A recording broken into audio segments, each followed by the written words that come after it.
Hello everyone. So friends, welcome to Takshashila learning. So जैसा आप सभी जानते होंगे कि एसएससी सीजीएल 2020 की नोटिफिकेशन ऑफिशियली आउट हो चुकी है ssc.nic.in वेबसाइट पर। तो आप सबसे पहले उसे एक बार गो थ्रू कर लें और आज हम इस वीडियो में उसी पर पूरी बात करेंगे। एक तो एग्जाम पैटर्न क्या है, ठीक है, सिलेबस पर बात करेंगे, apart from it important dates क्या है, कब तक आप अप्लाई कर सकते हैं, ठीक है, और भी जितने भी इंपॉर्टेंट आपके डाउट्स होते हैं उन सभी को रिजॉल्व करने की कोशिश करेंगे इस वीडियो के थ्रू। तो आपको इसे पूरा देखना है एंड तक और ज़्यादा से ज़्यादा इसे शेयर भी कर दें जो कि एग्जाम की प्रिपरेशन कर रहे हैं, करने की सोच रहे हैं। इसके लिए जो है आप हमारी वेबसाइट भी विजिट कर सकते हैं एसएससी एग्जाम की प्रिपरेशन के लिए, takshilalearning.com, जहाँ पे आप 6 मंथ्स 12 मंथ्स का पैकेज ले सकते हैं जिसमें आपका पूरा कोर्स तो कवर रहेगा ही रिकॉर्डेड वीडियोस की फॉर्म में। इसके अलावा लाइव क्लासेस भी हम डेली बेसिस पर कंडक्ट करते हैं। देन आपको टेस्ट सीरीज प्रोवाइड की जाएगी बिल्कुल एग्जाम के फॉर्मेट में, ठीक है। ई बुक्स आपको दी जाएंगी प्रैक्टिस करने के लिए, स्टडी करने के लिए सारे कंसेप्ट को। और इसके अलावा अगर आपको कोई डाउट है तो 1-to-1 व्हाट्सएप ग्रुप आपका फैकल्टीज के साथ भी बनाया जाता है ताकि आप इंस्टेंटली अपनी क्वेरीज को रिजॉल्व करा पाएँ, ठीक है। आज हम इसी पर बात करेंगे, तो आप इसे ध्यान से पूरा देखें।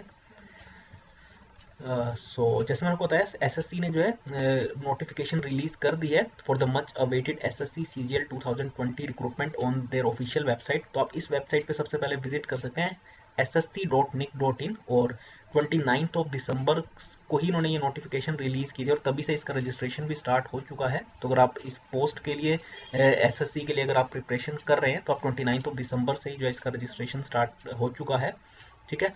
और जितने भी हमारे एसएससी सीजीएल के एस्पायरेंट्स हैं जो कि इसके लिए प्रिपेयर कर रहे हैं इस साल के एग्जाम के लिए, तो यहाँ पे मैं आपके साथ जितनी भी इंपॉर्टेंट डिटेल्स है, खासकर एलिजिबिलिटी क्राइटेरिया, जितनी भी पोस्ट होती हैं, ठीक है, एग्जाम की डेट्स, एग्जाम का पैटर्न, वैकेंसीज वगैरह, इस पर बात करेंगे इस वीडियो में। तो काफ़ी इंपॉर्टेंट होने वाली है वीडियो। तो सबसे पहले देखिए, मोस्ट इंपॉर्टेंट है डेट्स। तो ऑनलाइन रजिस्ट्रेशन कब से स्टार्ट हुआ, तो मैंने आपको बताया 29 दिसंबर को ये नोटिफिकेशन आई थी और उसी दिन से जो है इसका रजिस्ट्रेशन भी स्टार्ट हो चुका है, ठीक है। तो आप ssc.nic.in पे जाके जो है इसके लिए रजिस्टर कर सकते हैं। तो सबसे पहले देखिए, आपको अपना अकाउंट बनाना होता है जहाँ पे आपको कुछ बेसिक डिटेल्स, अपना नाम, अपनी डेट ऑफ बर्थ, इसके अलावा आपके 10th का रोल नंबर, आपके कितने मार्क्स आए थे, ये सब चीज़ें आपको प्रोवाइड करना होता है। उसके बाद आपका अकाउंट यहाँ पे एक तरीके से क्रिएट हो जाता है और उसके बाद फिर आप लॉगिन करके जितने भी एसएससी के फॉर्म्स आते हैं, सीजीएल, सीएचएसएल, सीपीओ, एमटीएस, फिर आप वहाँ से एक बार लॉगिन करके इजीली अप्लाई कर लेते हो क्योंकि आपकी ज़्यादातर डिटेल्स जो है वो ऑलरेडी क्योंकि फिल्ड होती है, ठीक है ना। तो आप एक आपको वन टाइम इस पर रजिस्ट्रेशन करना होगा और अगर आपने नहीं किया हुआ तो आप कर लें, और अगर आपने पहले कभी एसएससी के किसी फॉर्म को फिल किया हुआ है तो आपको वही उसका लॉगिन आईडी पासवर्ड यूज करके जो है आप इजीली फॉर्म फिल कर पाएंगे।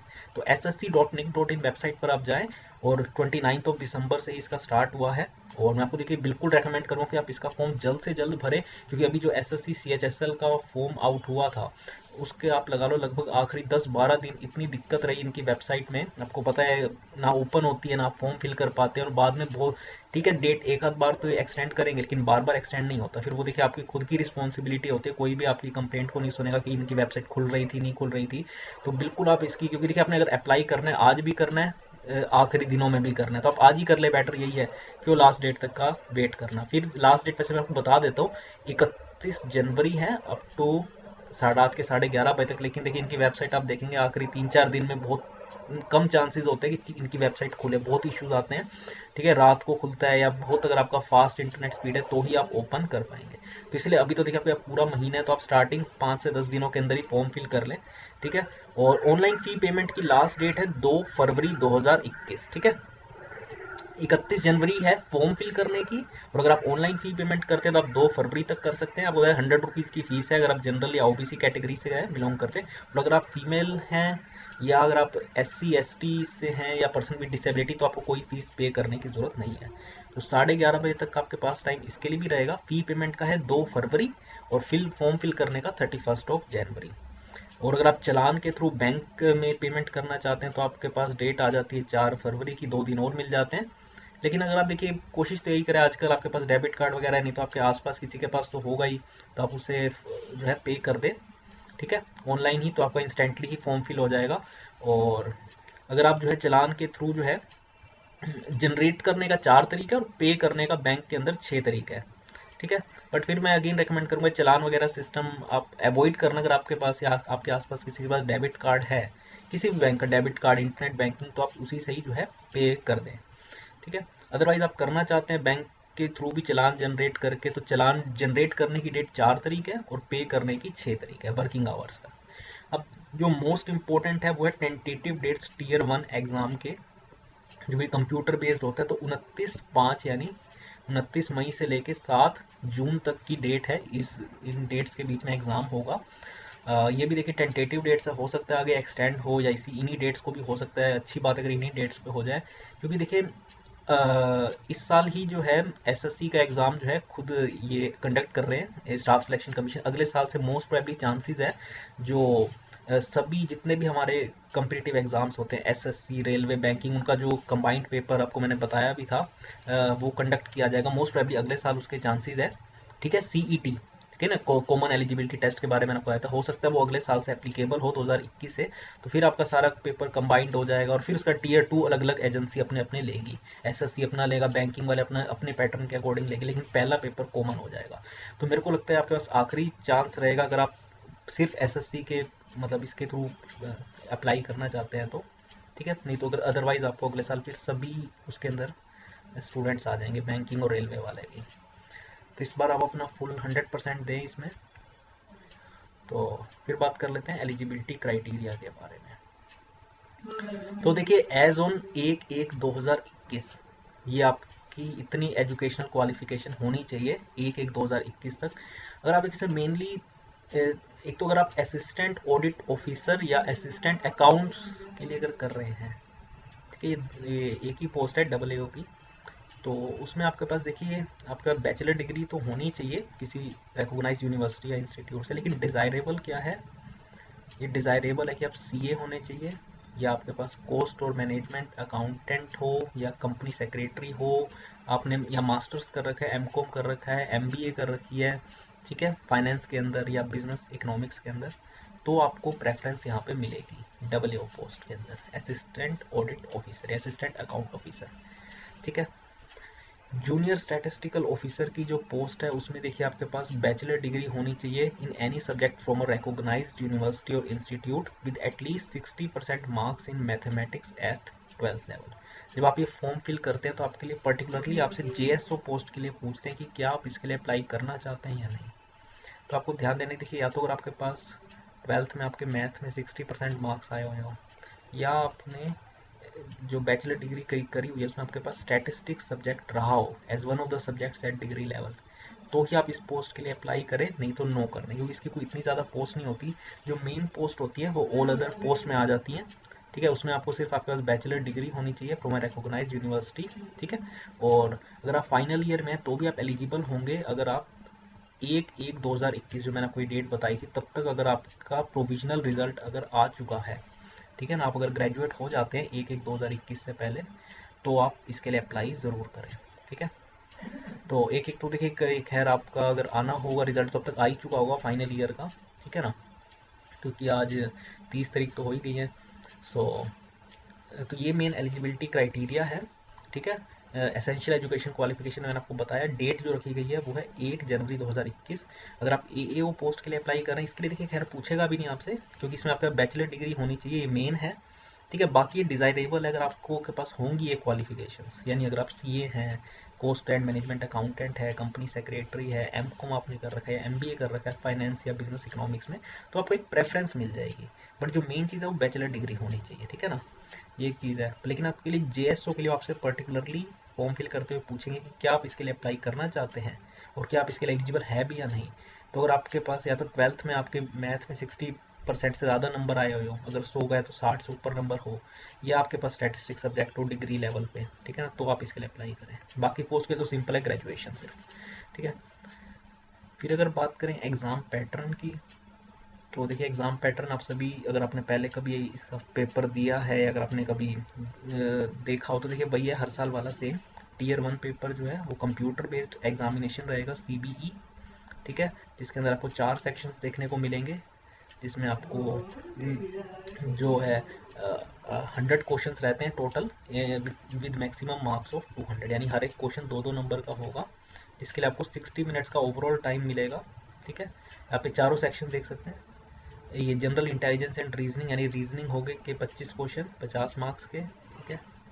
फिर अपना जनरल अवेयरनेस आ जाता है, या जीएस जनरल साइंस भी आप कह सकते हो।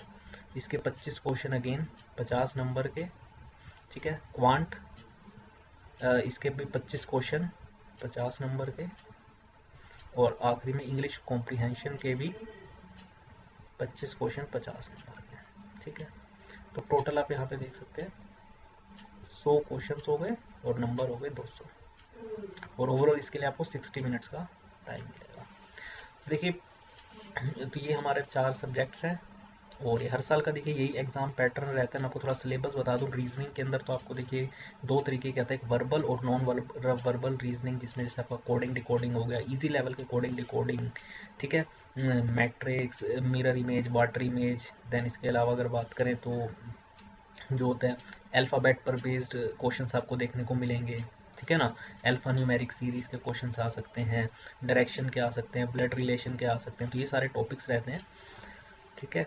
देन अगर बात करें जनरल अवेयरनेस में आपका, या जनरल साइंस में, देखिए आपको एक तो physics, chemistry, bio, history, civics, geography, economics, miscellaneous questions.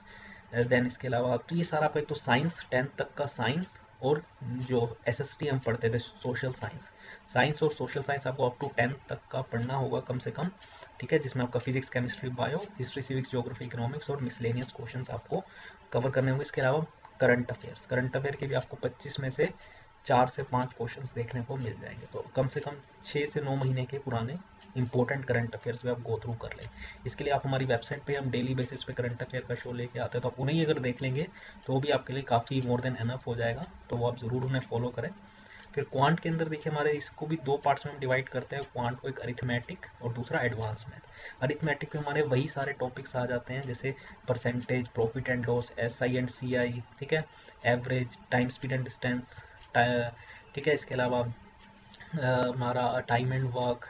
Then इसके अलावा जो है ये तो बेसिक आ गए हमारे इसके अंदर जो है अरिथमेटिक के अंदर। एडवांस मैथ में हमारा आ जाता है जैसे ट्रिग्नोमेट्री, ज्योमेट्री, ठीक है, कोऑर्डिनेट ज्योमेट्री, मेंसुरेशन, ठीक है। इसके अलावा अलजेब्रा, तो ये सारी चीज़ें आ जाते हैं एडवांस मैथ में। तो हम क्वांट को बेसिकली 2 पार्ट्स में डिवाइड करते हैं, अरिथमेटिक और एडवांस। अरिथमेटिक मैंने आपको बताया, ठीक है, percentage, profit and loss, partnership, then SI, CI, time and work, time, speed and distance, ये सारे अरिथमेटिक। और एडवांस में ट्रिग्नोमेट्री, ज्योमेट्री, मेंसुरेशन, ठीक है, अलजेब्रा, ये सब चीज़ें आपको एडवांस में देखने को मिलेगी। इंग्लिश में देखिए बेसिक वही है, error detection, fill in the blanks, cloze test, ठीक है, रीडिंग कॉम्प्रिहेंशन का आपको एक पैसेज देखने को मिल जाएगा। फिर इसके अलावा डायरेक्ट, इनडायरेक्ट, ठीक है, वॉइस नरेशन, ये सारी चीज़ें जो आती हैं।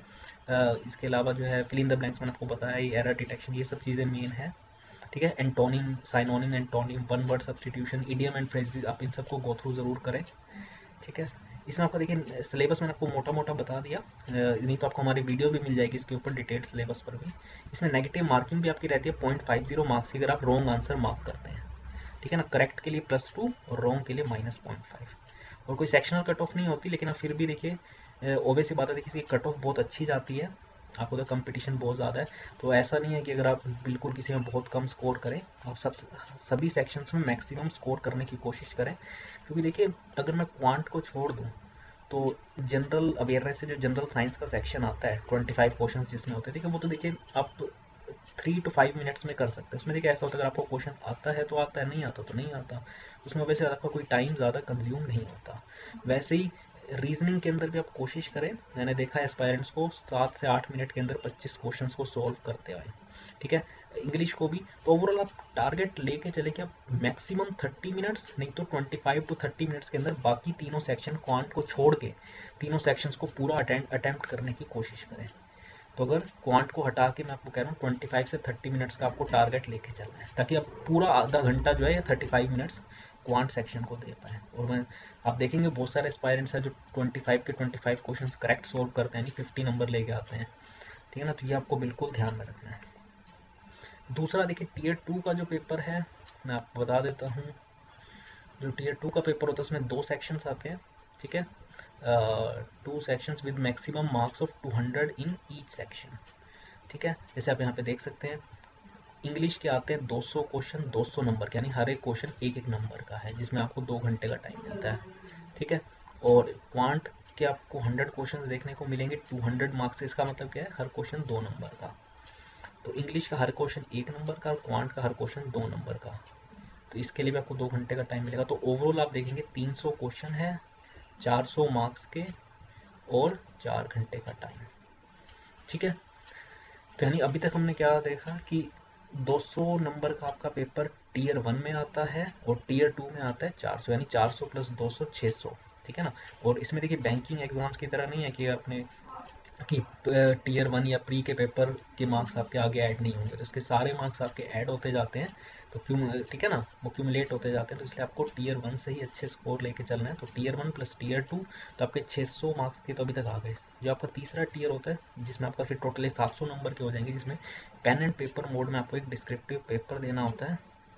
ठीक है, जिसमें आपको जो है ऐसे लिखने को आ सकता है, प्रिसाइज एक तरीके से समरी प्रिपेयर करना। आपको एक बहुत बड़ा पैसेज गिवन होगा, जैसे फॉर एग्जांपल 500 वर्ड का या 1000 वर्ड का, उसे आपको 2-250 वर्ड में अगर शॉर्ट करके लिखना है। ठीक है ना, 1000 वर्ड के ऐसे को 250 वर्ड में, यानी आपको मेन उसकी समरी लिखनी होगी। ठीक है ना, एक तरीके से जिस्ट। ठीक है, इसके अलावा लेटर राइटिंग आ सकता है, एप्लीकेशन, ये सब चीज़ें आपको डिस्क्रिप्टिव में देखने को मिलेंगी। ये आपका पेपर आप चाहें तो इंग्लिश में दे, हिंदी में दे। ठीक है, जिसके लिए आपको आपके 100 मार्क्स का रहता है पेपर, जिसमें आपको जो है ये 1 घंटे का पेपर होता है 100 मार्क्स का। तो टीयर 1 200 मार्क्स का, टीयर 2 400 मार्क्स का और टीयर 3 100 मार्क्स का। टोटल हो गए हमारे 700 नंबर। ठीक है, तो आपको तो मैंने बताया था कि इसमें सभी नंबर आपके ऐड होते जाते हैं, tier 1 plus tier 2 plus tier 3। तो ये सब चीज़ का आपको ध्यान रखना है। और उसके बाद आपका आखिरी में कंप्यूटर प्रोफिशिएंसी टेस्ट होता है टीयर 4, या डाटा एंट्री स्किल टेस्ट। देखिए वो पोस्ट वाइज डिपेंड करता है कि आप किस पोस्ट के लिए एलिजिबल हो रहे हो। और डॉक्यूमेंट वेरिफिकेशन। ठीक है, वो जिस पोस्ट में देखिए, अगर किसी किसी पोस्ट में डाटा एंट्री की रिक्वायरमेंट है स्पीड की, तो वहाँ पे आपको इसका टेस्ट देना होगा। अदरवाइज कंप्यूटर प्रोफिशिएंसी टेस्ट वहाँ वो देखिए बहुत बेसिक होता है, उसमें आपको MS ऑफिस की नॉलेज होनी चाहिए अच्छे तरीके से पूरी। ठीक है, और डॉक्यूमेंट वेरिफिकेशन तो देखिए खैर सभी का ही होता है। टीयर 4 में आपको अपने सारे डॉक्यूमेंट्स जो आपने इन्फॉर्मेशन फॉर्म फिल करते हुए प्रोवाइड की होती है, वो सारी आपकी एक बार चेक की जाती है कि आप प्रॉपर उस तरीके तक ग्रेजुएट हुए थे नहीं हुए थे। ठीक है ना, तो ये सारी चीज़ें आपका टीयर 4 में रहता है। तो कंप्यूटर स्किल टेस्ट, जिसे हम CPT कहते हैं। ठीक है, तो इसमें 2 चीज़ें होती है, तो DEST data entry skill test और दूसरा CPT कंप्यूटर प्रोफिशिएंसी टेस्ट। मैंने आपको बताया कंप्यूटर प्रोफिशिएंसी टेस्ट को देखिए पोस्ट टू पोस्ट डिपेंड करता है कि आपको कौन सा एग्जाम देना होगा। कंप्यूटर प्रोफिशिएंसी टेस्ट में आपको वर्ड प्रोसेसिंग हो गई, स्प्रेडशीट्स हो गई, जनरेशन ऑफ स्लाइड से सारा जो है आपको MS ऑफिस में, अगर आप इसके पूरे ट्यूटोरियल को देख लेते हैं MS ऑफिस के, तो आपके लिए मोर देन एनफ है। और बाकी थोड़ा बेसिक। और DEST में आपको बताया था डाटा एंट्री स्किल टेस्ट में आपको देखिए 15 मिनट के टाइम में 2000 वर्ड्स टाइप करने होते हैं। ठीक है, on computer in English, basically आपकी राइटिंग स्किल्स को चेक करने के लिए। क्लियर है, तो ये पोस्ट टू पोस्ट डिपेंड करेगा। और आखिरी में मैं आपको बता देता हूँ एप्लीकेशन फ़ीस के बारे में। एप्लीकेशन फ़ीस देखिए, अगर आप जनरल कैटेगरी से बिलोंग करते हैं, OBC से हैं, तो आपको देखिए 100 रुपये की फ़ीस देनी होगी। ठीक है, अगर आप बिलोंग करते हैं SC ST person with disability category, या जितने भी हमारे फीमेल्स हैं, चाहे वो किसी भी कैटेगरी को बिलोंग करती हैं, जनरल OBC EWS किसी को भी, उनको कोई भी पैसा देने की ज़रूरत नहीं है, उनके लिए फ्री ऑफ कॉस्ट है। और बाकियों के लिए 100 रुपीज़। ये आप पे जो है पैसा नेट बैंकिंग के थ्रू कर सकते हैं, क्रेडिट डेबिट कार्ड के थ्रू कर सकते हैं, या चालान जनरेट करके, जो मैंने आपको स्टार्टिंग में बताया था। ठीक है, तो ये सारी इंपॉर्टेंट डिटेल्स थी। तो एक बार जल्दी से आपको दोबारा गो थ्रू करके रिवाइज एक बार मतलब डिस्कस कर लेते हैं। तो जो जो चीज़ें मैंने आपसे बात की, तो एप्लीकेशन फ़ीस 100 रुपीज़ ही है मेल्स के लिए, खासकर तो जनरल और OBC कैटेगरी EWS से आते हैं। बाकी सबके लिए फ्री ऑफ कॉस्ट है। तो आप ज़रूर फिल करें अगर आप एलिजिबल है और अगर आप सीरियस हैं। ऐसा ही नहीं कि आप भर दें, लेकिन अगर आप सीरियस हैं तो ही ज़्यादा मैं कहूँगा भरें। और टीयर 4 में मैंने आपको बताया ये कंप्यूटर प्रोफिशिएंसी टेस्ट आपका रहता है, डाटा एंट्री स्किल टेस्ट रहता है, जिस भी आप पोस्ट के लिए एलिजिबल है उसके अकॉर्डिंग। ठीक है, टीयर 3 में आपको डिस्क्रिप्टिव रहता है 100 नंबर का। ठीक है ना, टीयर 4 है वो क्वालिफाइंग होता है इन नेचर, उसके आपके कोई मार्क्स नहीं दिए जाते हैं, बस आपको ये स्किल टेस्ट को पास करना होता है। ठीक है ना, तो टीयर, लेकिन मार्क्स किसके आपके जुड़ते हैं, tier 1 plus tier 2 plus tier 3। Total 700 number का होगा ना, डिस्क्रिप्टिव 100 नंबर का, टीयर 2 400 नंबर का और टीयर 1 200 नंबर का। नेगेटिव मार्किंग आपकी 0.50 रहती है। ठीक है, जहाँ जहाँ पे टीयर 1 टीयर 2 में। और सिलेबस मैंने आपको बता ही दिया, रीजनिंग का, जनरल साइंस का, क्वांट का और इंग्लिश का। ठीक है ना। आप इसके प्रीवियस ईयर पेपर्स आपको हमारे वेबसाइट पे मिल जाएंगे, आप उन्हें ज़रूर गो थ्रू करें एक बारी।